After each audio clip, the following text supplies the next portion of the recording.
আপনাদেরকে একটু ঘটনাটা বলি। দেখেন, এই ভদ্রলোকের বাবা 91 সালে এবং 96 সালে বিএনপির এমপি ছিল। উনি গত 3বার, আমি একদম ছবি দিয়ে দেখায় দিই আপনাদেরকে, দেখেন নৌকার বিপক্ষে উনি জগ মার্কা নিয়ে জিতছেন। উনি বিএনপি করেন, বিএনপি স্বতন্ত্র প্রার্থী। এই বিএনপি স্বতন্ত্র প্রার্থী তাকে কোনোভাবে ভোটে দাঁড়াতে দিবেন না। কি আসছে জানেন তার বিরুদ্ধে অভিযোগ? এই ভদ্র মহিলা উনি স্বাক্ষর করছেন আর ওখানে লিখে দিচ্ছেন যে উনি স্বাক্ষর করেননি। এই দেখেন, এর পাতা দেখাচ্ছে, আমি বলছে 1500 নম্বরে এই ভদ্র মহিলা, এদিকে আসেন, এই ভদ্র মহিলা স্বাক্ষর করেনি, দেখেন স্বাক্ষর করছে।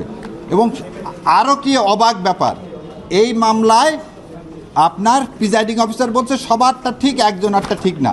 আজকে হিয়ারিং করার সময় বিএনপির প্রার্থী এসে অপোজিশন দেয় তার স্বতন্ত্র বিএনপি প্রার্থী যাতে ইলেকশন করতে না পারে। সেজন্য আপনাদের মাধ্যমে বলতেছি সারা দেশবাসীকে, ভোট হচ্ছে একটা আমানত, এবং এইভাবে বিএনপির স্বতন্ত্র প্রার্থীদেরকে এইভাবে ভোট করতে না দেওয়া, এই কনস্পিরেসি, এই ইলেকশন ইঞ্জিনিয়ারিং চলবে না।